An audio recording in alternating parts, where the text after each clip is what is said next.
اگر زیادہ ہوں تو پھر دائرے ہی کہیں ہوں گے. ایک دائرے کا مرکز ایک سے زیادہ نہیں ہو سکتا، اور جب ادھر ادھر ہٹیے گا تو وہ مرکز سے ہٹ جائیے گا، وہ مرکز ایک ہی ہوگا. اب وہ مرکز جو ہوتا ہے وہ آنکھ سے نہیں دکھائی دیتا، اس لیے کہ آنکھ سے باریک نب سے بھی نقطہ بنائیے تو اس میں اجزا ہوں گے. جب اجزا ہوں گے تو وہ کسی طرف سے قریب ہوگا، کسی طرف سے دور ہوگا. اصل میں وہ مجازی نقطہ ہوگا، وہ حقیقی نقطہ ہو ہی نہیں سکتا.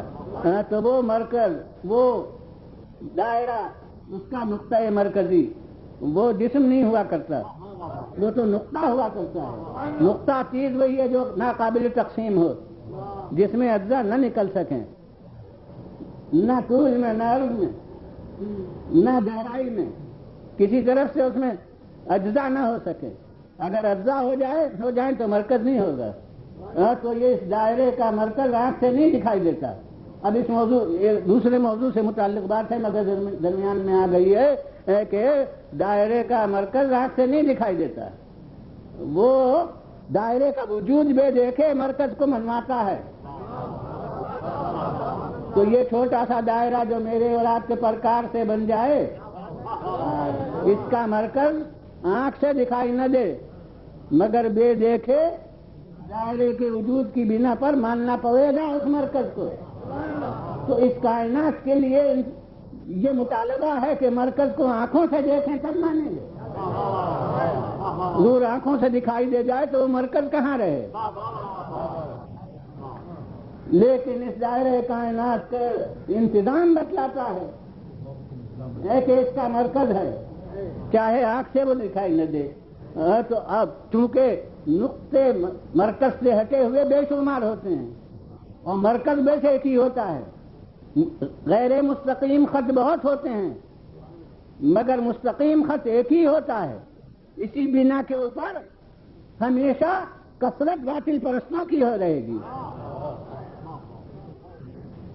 جب تک کہ وہ رہنما نہ آئے اور سب اس کی اطاعت نہ کریں جو خود نقطہ مرکزی ہے. اس وقت جتنے چلنے والے ہیں اس راستے سے ہٹ کے چلیں گے تو غلط راستہ ہوگا، وہ صحیح راستہ نہیں ہو سکتا. اس لیے کبھی اکثریت کو معیار حق نہیں سمجھا جا سکتا.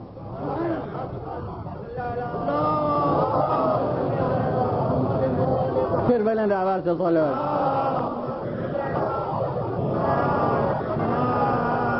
تو بس علماء اخلاق نے بے شک اصول مرتب کیے ہیں، بہت قابل قدر ہیں، لیکن وہ اصول انہوں نے بیچاروں نے اپنی عقلوں سے مرتب کیے ہیں. لہذا جتنی جس کی عقل ہے اس نے اس کے مطابق اصول مرتب کر دیے ہیں.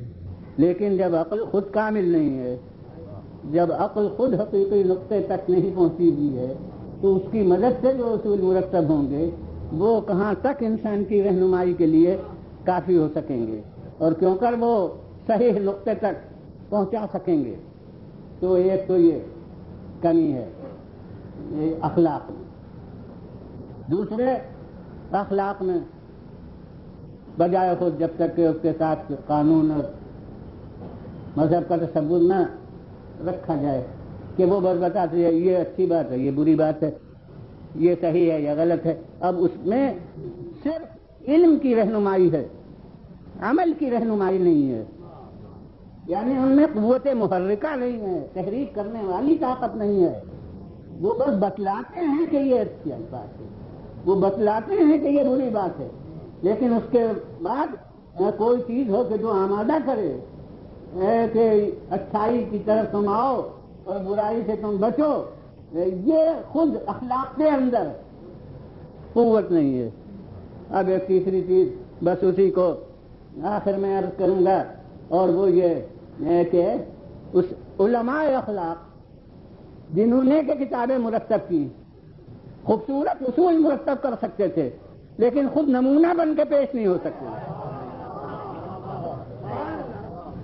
اپنے مرتب کردہ اصول کے تصدیق کے لیے خود ان کی شخصیت نہ تھی.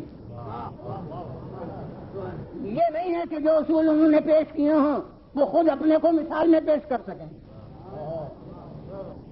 کہ دیکھو ہمیں دیکھو.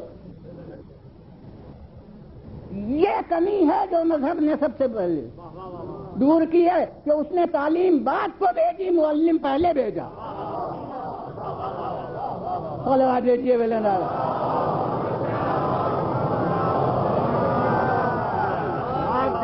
اور اسی لیے ابو البشر کو اپنے نبی بنایا کہ ابھی بشر نہ ہو مگر رہنما آ جائے. یعنی اسے گوارا نہیں ہے کہ کبھی بھی جماعت ہو اور رہنما نہ ہو. اور وہ رہنما ایسا نہیں کہ جو وہ پنچایت کر کے مقرر کریں، بلکہ جیسے خلق کرنا اس کا کام ہے اسی طرح رہنما پہلے وہ منتخب کر دے، تاکہ جب نوع بشر آئے تو رہنما پہلے سے موجود ہو. تو بتائیے کیا سنت الہیہ تبدیل ہوتی ہے؟ قرآن نے کہا ہے کہ اللہ کا جو طریقہ کار ہے وہ بدلتا نہیں ہے. جو اصول اس نے اپنا مقرر کیا ہے اور وہ بلا وجہ تھوڑی مقرر کیا ہے تو وہ اصول بدلتا نہیں ہے. تو جب اول میں گوارا نہ ہوا کہ دنیا رہے اور رہنما نہ ہو تو آخر میں کیوں کر گوارا ہو سکتا ہے کہ دنیا رہے اور رہنما نہ رہے؟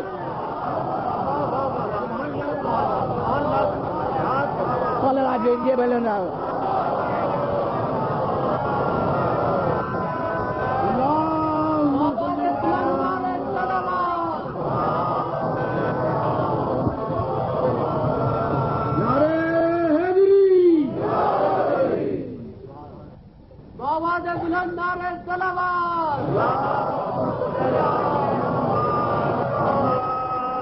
پھر صلوات دیجیے بلند.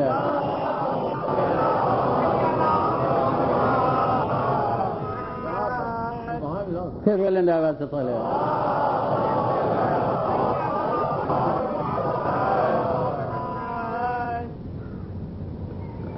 تو علماء اخلاق انہوں نے کتابیں بڑی خوبصورت مرتب کر دی، لیکن یہ کہ وہ نمونہ نہیں بن سکتے تھے، وہ مثال بن کے پیش کرنے سے قاصر تھے. یعنی وہ قاصر ان معنوں میں نہیں تھے کہ فاعل مجبور تھے، میں کسی کو فاعل مجبور نہیں مانتا، مگر وہ تھے نہیں واقعی ایسے کہ جو مثال نمونہ عمل کا بن سکیں. ہوا سے کام لینے والے اصول مرتب کر رہے ہیں کہ ہوا و ہوس سے کام نہیں لینا چاہیے. اس کے معنی ہے کہ پڑھا لکھا ہے، یہ طریقہ قاعدہ معلوم ہے، لیکن یہ کہ وہ خود ہوا و ہوس سے بڑی نہیں ہے. اس بنا کے اوپر ان کا کردار مثال نہیں بن رہا ہے. وہ خود کہہ رہے ہیں سچائی بہت اچھی بات ہے، لیکن وہ خود اس سچائی کا نمونہ بن کے پیش نہیں ہو سکتے. وہ کہہ رہے ہیں کہ صبر و تحمل بہت اچھی بات ہے، مگر اس صبر و تحمل کی مثال بن کے پیش نہیں ہو رہے ہیں. تو اب ان کی کتابیں بہت عمدہ ہیں، مگر ان کی کتابوں میں وہ نوع انسانی کے لیے رہنمائی کا مقصد پورا نہیں ہوتا ہے. اگر مذہب بھی آئے اور فقط کتاب لے کر آئے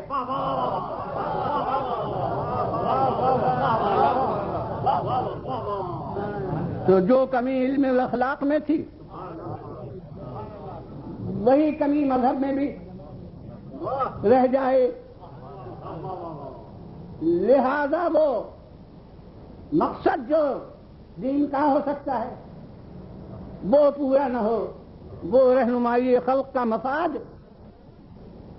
پورا نہ ہو. اس بنا پر رہنمائی خلق کے لیے نظام مذہب نے جو اس کی طرف سے مقرر ہوا وہ یہ کہ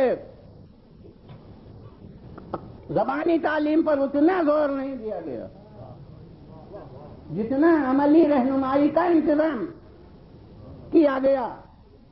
اور اس کا ایک بدیہی ثبوت دینی حقیقتوں کے ماتحت وہ یہ کہ لفظی تعلیمات کا مجموعہ جس کا نام ہوتا ہے کتاب اور صحیفے، وہ کتنی تعداد میں ہے